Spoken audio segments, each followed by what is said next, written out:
Welcome back, everybody. Thanks again for watching these videos. We're on day 48 of springtime. Things are getting hefty.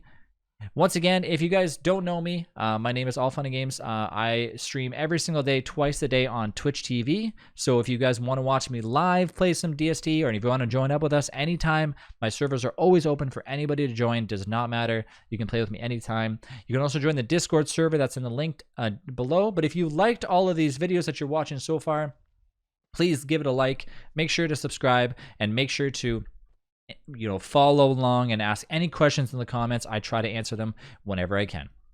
But here we go again. We're on day 48. We only have 8 days left of spring. Whew, things are getting spicy.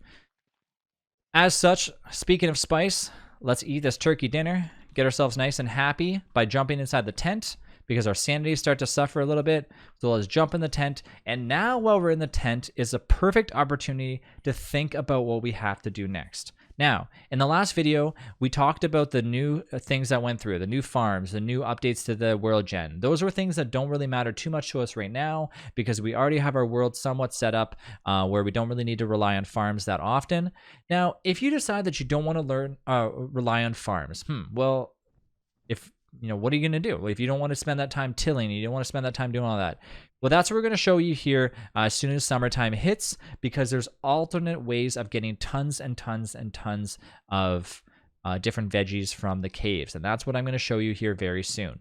But before that, we are getting you ready for summertime by putting your thermals inside the fridge, getting them nice and chilled, ready to go, and putting your endothermic fire pit outside of the fling-o-matic range. Now, why did I ask you to do that? Why do you need your endothermic fire pit outside of the range? Like, why not just keep it in your base and turn the fling-o-matic off? Well, during summertime, your base needs to be protected from flames because things start to smolder, things start to, catch on fire. So you really do not want to have your endothermic fire pit going out by the fling-o-matic, because your fling-o-matic's going to put any fire out. It does not matter. So there goes one of our tents. Don't worry, we still have 2 left. If you did not make 3 tents like I did, feel free to make yourself another one. Feed yourself some nice meatballs and some other food that you have here as well too. So once again, our endothermic fire pit is outside our fling-o-matic range. That way, if we're over here chilling and getting nice and chilly, we do not have our fling-o-matic putting it out. Now, where would it be another good option for this as well too? Because of course, there's more than just one place to put an endothermic fire pit. Before we do that, we're going to grab all of our meat that is about to spoil, because sooner or later, all this meat is going to go bad if we let it go. So let's take a little look here. Let's take our good fresh monster meat, combine it with that stuff. Take our monster meat that is halfway spoiled. We also have all of our frog legs. Look at them. They're going to spoil very soon. And let's go over here and let's start cooking them on the fire, because we do not want to lose these. In the future, when you guys decide to start fighting bosses and doing some other stuff, you're going to be able to take all this food and bundle wrap it, but that's for another episode far into the future, so I would not worry about that right now. But just make sure that if your food is getting less than halfway through, make sure to start cooking it on the fire, and also make sure to feed it to your birds, because your birds are one of those things that need to be fed every few days as well too. So you want to make sure that the birds are getting adequate amount of meat turned into eggs, especially if you're literally about to have your meat spoil. So instead of the monster meat cooking, I'm actually going to use a stack. Let's use a half stack of frog legs. Let's cook up our monster meat. And we're going to go and feed them to the birds to get some more eggs. And then we're going to go back and talk about where else to put our secondary endothermic fire pit. Now, if you're like me and you don't really worry too much about the meat because you're going to be getting more and more and more in the future, don't worry about it too much. But I wouldn't let everything spoil just for the fact of just not caring about it, because obviously that's not a good routine to get into.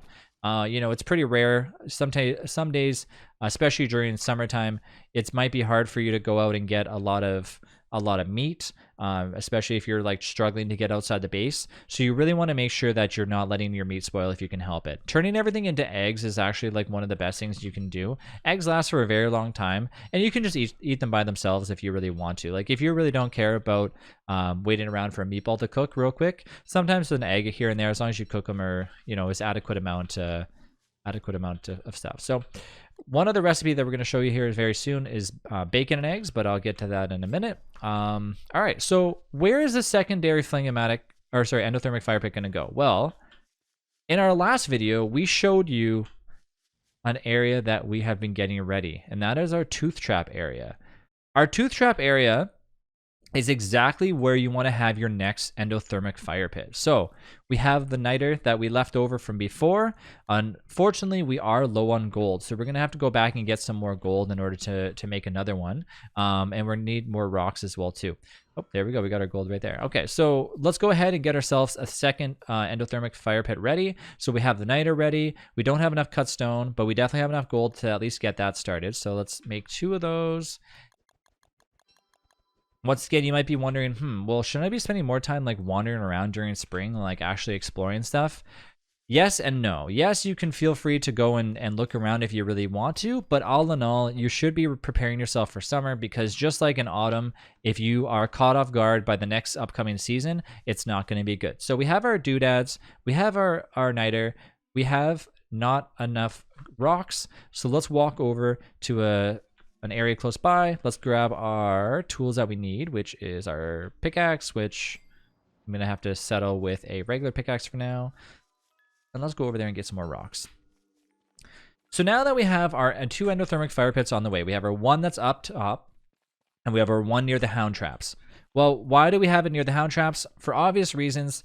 When you have a bunch of hounds about to attack you and you're getting very cold, or sorry, you're getting very warm, and you're starting to realize, okay, well, I don't have room to run back to my base, because if I run back to my base during summer, the type of hounds that are going to show up are fire hounds. So just like in winter, when you fight hounds during winter, you have a chance, well, you have a high probability of getting at least one, I think it's guaranteed actually, that you get one ice hound, and when that hound shows up, it freezes you. Well, in summertime, you're going to end up getting a hound that catches on fire, so basically like ignites itself.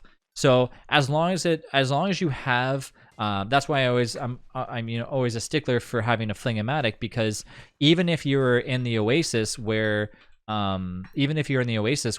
fire doesn't spread, you still have to worry about certain things catching on fire as well too. So, that's just something that you always want to make sure that you have around in order for the hound. So that's why the one endothermic fire pit is just above the base, just to kind of keep us nice and happy. In case you just want to run to the base real quick, you want to cool off, and then you want to run away again. And then you have another one right near the hound traps, so then that way the hounds can run over them while you're sitting there and getting yourself nice and cold next to the air conditioning, aka the endothermic fire pit. So while we're out here, we want to make sure that we grab any extra resources, because we're here. Why make an extra trip? Grab the ice if you really need to. Remember, ice does not spoil when it's in the refrigerator, so you don't have to worry about that going bad. But now that we're getting an adequate amount of rocks, we can make a secondary endothermic fire pit. We don't need to make another one. If you want to go over and above, you can feel free to do that.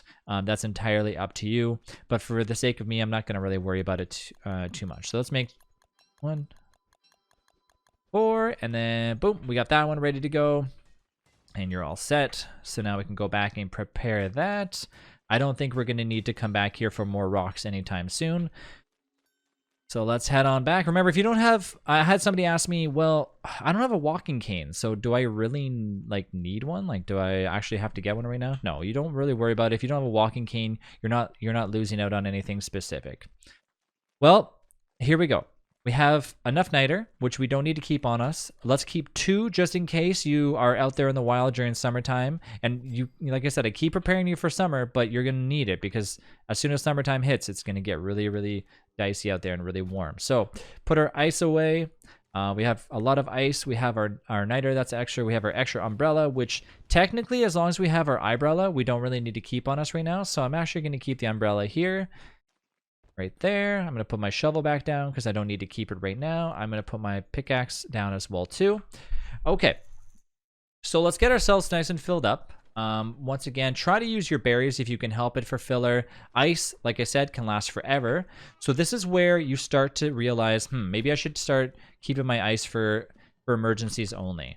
Okay, because In the future, if you decide that you want to make another Fling-O-Matic, you're going to have to wait until literally the last few days of spring. You might be able to scrounge up a little bit of ice, but as summertime hits, there's not going to be anything for the entire season. So you're going to want to make sure you keep that ice on hold especially. So in the morning, we're going to go and we're going to gather more berries. We're going to grab more grass just to get more resources.